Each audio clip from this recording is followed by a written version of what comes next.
Metode analisis komunikasi organisasi. Metode analisis ini merupakan suatu pendekatan sistem atau pendekatan makro terhadap komunikasi organisasi. Ada dua jenis yang paling mendasar, yaitu metode interpretif dan dua metode fungsional. Metode interpretif sendiri menyatakan bahwa metode interpretif adalah metode penelitian yang amat menyerupai komunikasi organisasi tradisional yang lengkap dengan angka-angkanya. Tapi sebagian dampak seperti analitos kritis tentang suatu drama yang penuh dengan dialog serta penulisan jurnalisme maupun fiksi. Metode interpretif mempunyai data yang merupakan pesan-pesan organisasi yang bisa didapat melalui interaksi komunikatif, dokumen, organisasi, dan output organisasi. Merupakan produk sesungguhnya dari setiap organisasi. Pesan-pesan organisasi memiliki fungsi, yaitu sebagai hubungan erat dengan budaya organisasi. Ada 4 tahap budaya organisasi, yaitu artefak, perspektif, nilai asumsi, dan variabel. Ketika digunakan dalam penelitian interpretif, yaitu ada 1 pengamatan, 2 analisis cerita, 3 analisis tanggung jawab, dan 4 analisis metafora wawancara. Metode fungsional dalam organisasi adalah suatu pendekatan yang mencakup penggunaan pengetahuan ilmu perilaku untuk memperkirakan keadaan terkini suatu organisasi dan untuk menemukan jalan ke arah perbaikannya.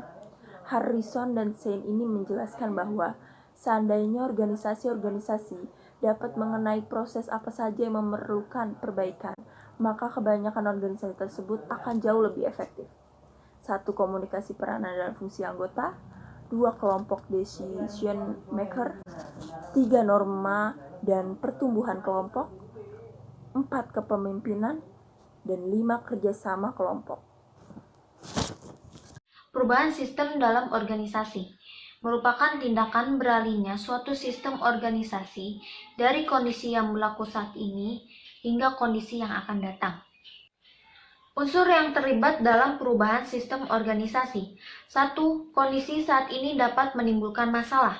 Maksudnya, perubahan sistem organisasi tergantung pada sejauh mana organisasi dapat mengatasi permasalahan yang timbul akibat perubahan tersebut. Kedua, kemungkinan perubahan kondisi tersebut disebabkan oleh beberapa faktor, yaitu 1. Faktor internal dan yang kedua, faktor eksternal. Faktor internal berasal dari dalam organisasi, sedangkan faktor eksternal berasal dari luar organisasi. Langkah-langkah untuk melakukan perubahan, yaitu dengan cara 1. Sosialisasi, 2. Pemahaman, 3. Komitmen, 4. Komunikasi, 5. Evaluasi. Yang keempat, biaya untuk melakukan perubahan. Dalam melakukan perubahan, pasti membutuhkan biaya penunjang untuk membiayai seluruh perubahan sistem organisasi. Hal yang mendasar mengenai proses perubahan. 1. Proses sosial. Proses perubahan sosial yang terjadi dalam suatu organisasi yang menyangkut ketenaga kerjaan. 2. Proses teknis. Merupakan hal yang harus selalu diikuti oleh organisasi dalam rangka mengatasi persaingan. Ketiga, proses administrasi. Administrasi dalam organisasi memiliki peran yang penting dalam proses perubahan organisasi. Jika administrasi dapat berjalan dengan baik, maka dalam melakukan perubahan akan dapat berjalan baik pula.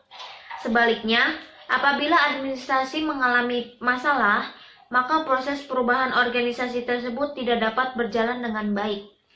Sekian presentasi dari kelompok kami, kurang lebihnya mohon maaf. Assalamualaikum warahmatullahi wabarakatuh.